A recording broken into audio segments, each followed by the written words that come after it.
Welcome to 40 Plus Fitness for Women. I'm Lynn Setterloff-Airisto, your host, and I'm a certified menopause fitness coach, helping women to build the bodies that they want to spend the rest of their lives in.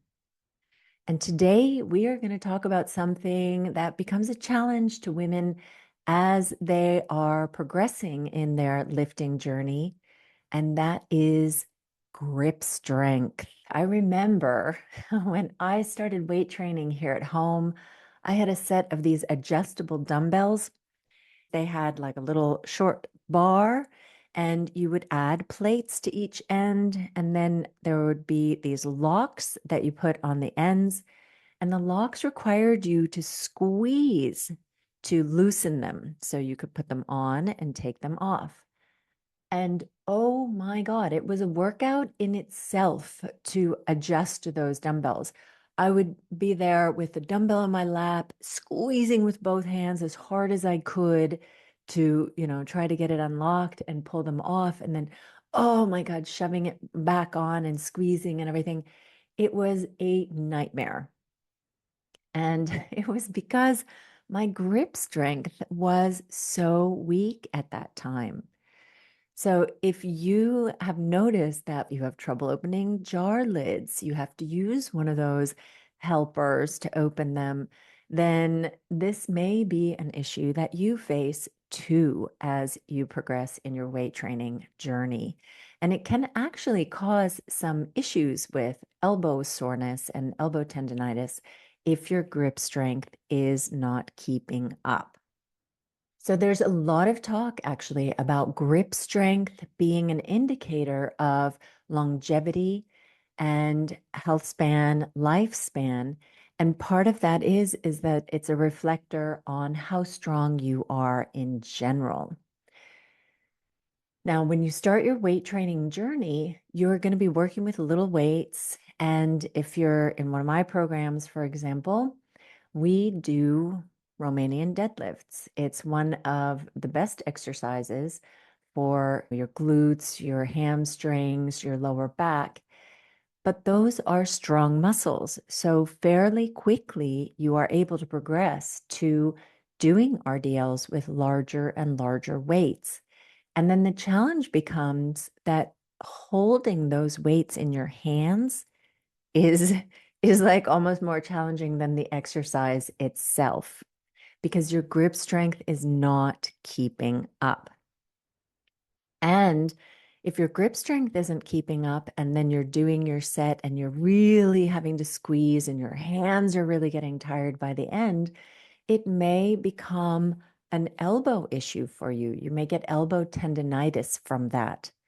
So So grip strength is actually quite important. So I'm going to give you two ways that you can strengthen your grip strength and at the same time not slow down your training and not get these kinds of elbow issues. Now, I'll also just a quick side note is that sometimes this elbow tendonitis can be sparked by you doing weird things with your wrists when you're doing your exercises. So let's say you're doing a bicep curl, and then at the top of the bicep curl, you kind of kink your hand towards you. Or if you're doing a row, when your back isn't strong enough to actually move the weight backwards, you've reached the end of your range of motion and you want it to go still a little bit further, you might have this temptation to kind of flex your wrists so that instead of your wrist being straight, your fist comes towards your body. So those kinds of things you also want to watch out for when you are weight training. So when you are doing things like rows or pull downs, just think of your hand as the implement with which you are holding on to the resistance, and everything from your hand to your elbow is only a holder. It's not involved in the exercise itself. So, yeah, so don't pull with your wrist, pull with your back when you're doing those kinds of pulling exercises.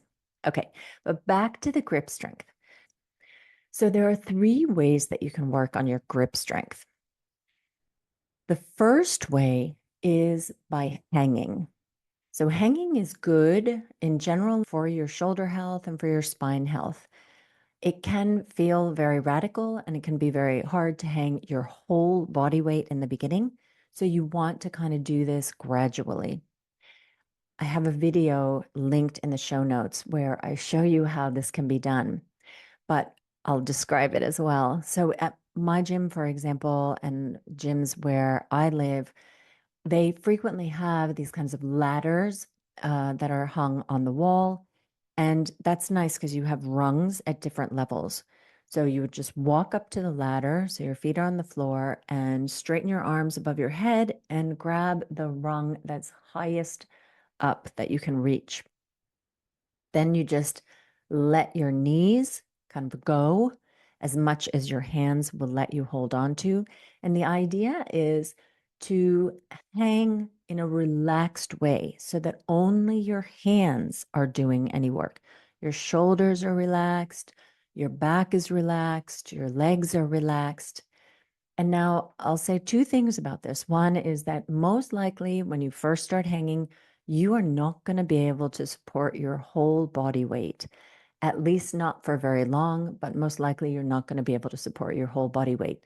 So, best to hang on something where your feet can still be on the floor and you just let go of enough weight, like what you can actually manage.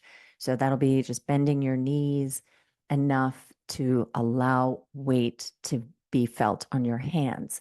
And as you get stronger, as your grip strength gets stronger, then you will be able to hang more and more of your weight on your hands.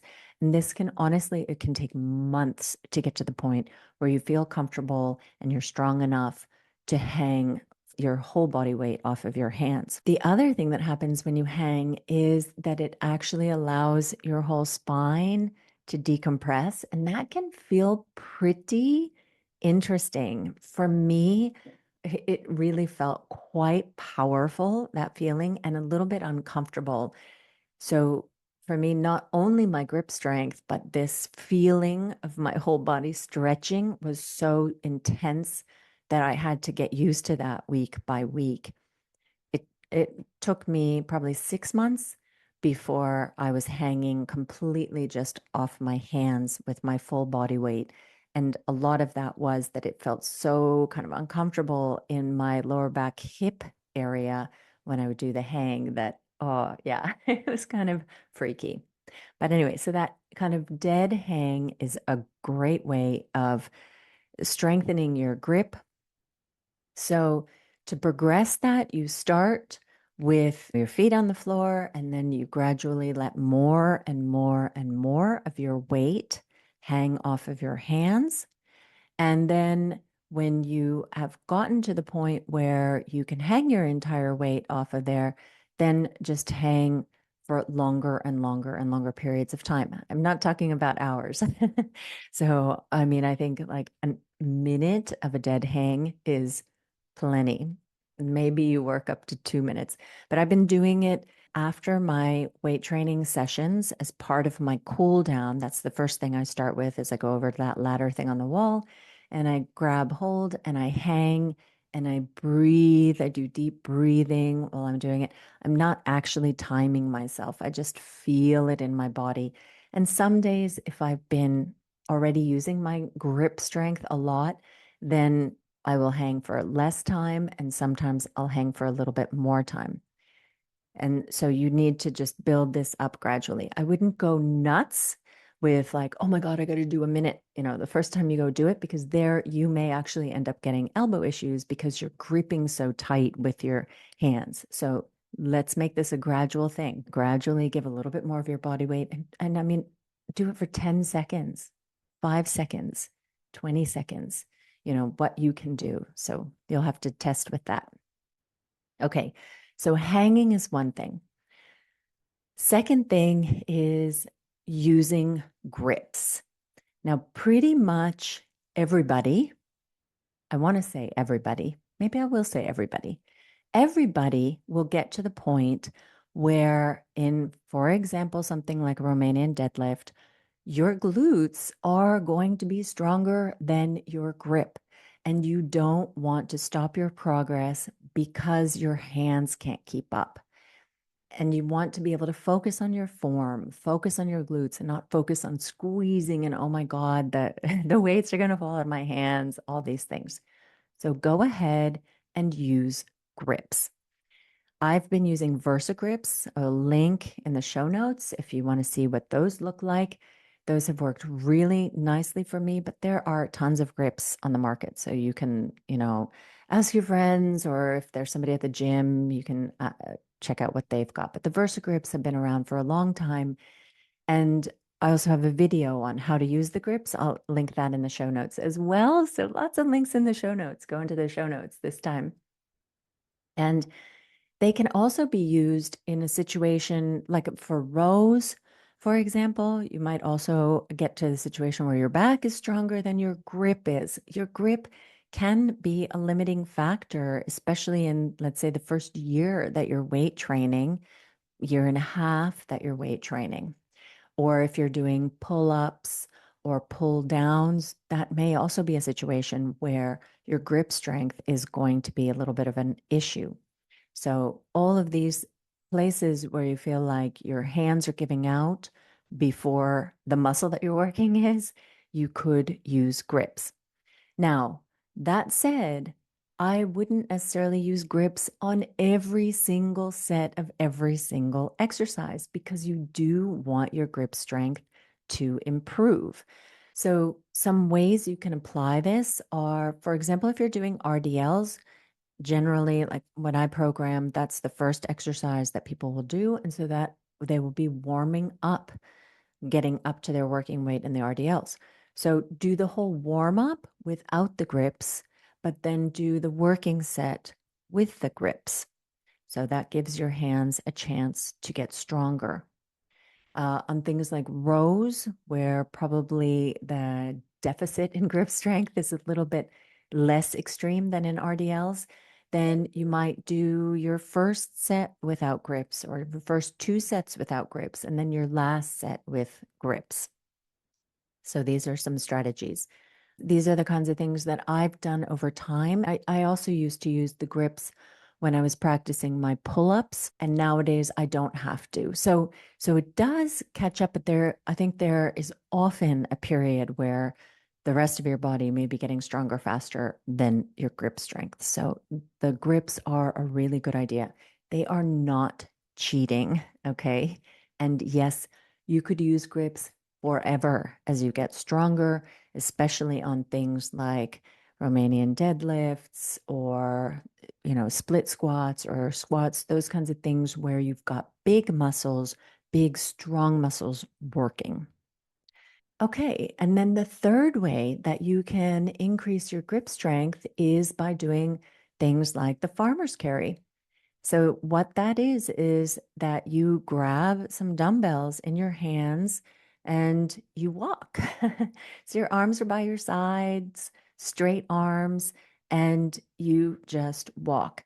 I have some videos of the Farmer Carry Challenge where you are challenged to actually carry 75% of your body weight if you're in your 40s. I don't know what the target amount is when you're in your 50s because I'm 53, but I can do the 75% of my body weight for sure. But that is a grip strength exercise. And if you can't do 75% of your body weight, then start with something you can do and start with shorter periods of time. Find a weight that you can carry for 20 seconds or 30 seconds and start with that. And then gradually increase it over time. Okay, so to summarize, let's not let your grip strength get in the way of your training. There are three great different ways to improve your grip strength. The first is by doing dead hangs. The second is by using grips. And the third is farmer's carries. So give those a try. All kinds of links in the show notes. So check those out. and let me know how it's going for you. I'd love to hear from you guys. So please do send me a message in Instagram. I know it may seem like, oh my God, she like does this podcast and I can't, reach out to her, but I'm just a normal person here. And I am very interested in hearing how your weight training is going and whether my tips are helping or whether you have some other things that you'd like to know more about. So please hop into my Instagram DMs. I would love to chat. And with that, I leave you till next time and wish you happy training.